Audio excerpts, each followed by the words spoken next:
Welcome to our channel. Today we how to secure your account with Pluralsight detailed guide step by step clearly. To secure your account with Pluralsight, start by navigating to the Pluralsight website. Log into your account using your username and password. Once you are logged in, locate your profile icon in the upper right corner of the page. Click on your profile icon to reveal a drop-down menu. From the drop-down menu, select Account Settings. In the Account Settings menu, look for the Security tab on the left-hand side. Click on the Security tab to access your security settings. The first step to enhance your account security is enabling two-factor authentication. Look for the option labeled Two-Factor Authentication and click the toggle to turn it on. You will receive a prompt to enter your mobile phone number for authentication purposes. Input your mobile number and confirm it by clicking the appropriate button. Next, choose your preferred method for receiving authentication codes. You can opt for SMS or use an authentication app like Google Authenticator.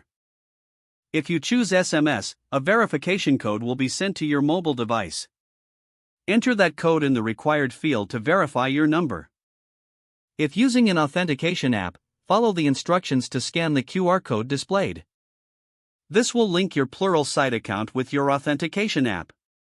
Once confirmed, you'll receive a success message indicating that two-factor authentication is now enabled.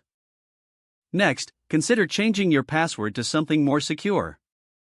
Go back to the Account Settings and click on the Password tab.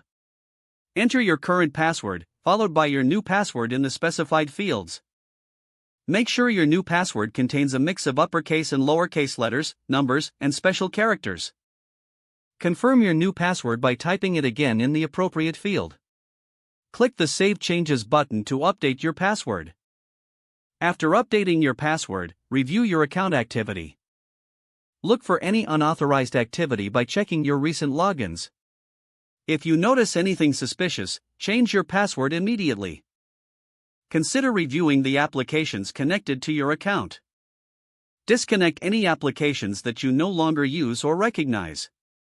Don't forget to like this video and subscribe to our channel for more step-by-step tech guides.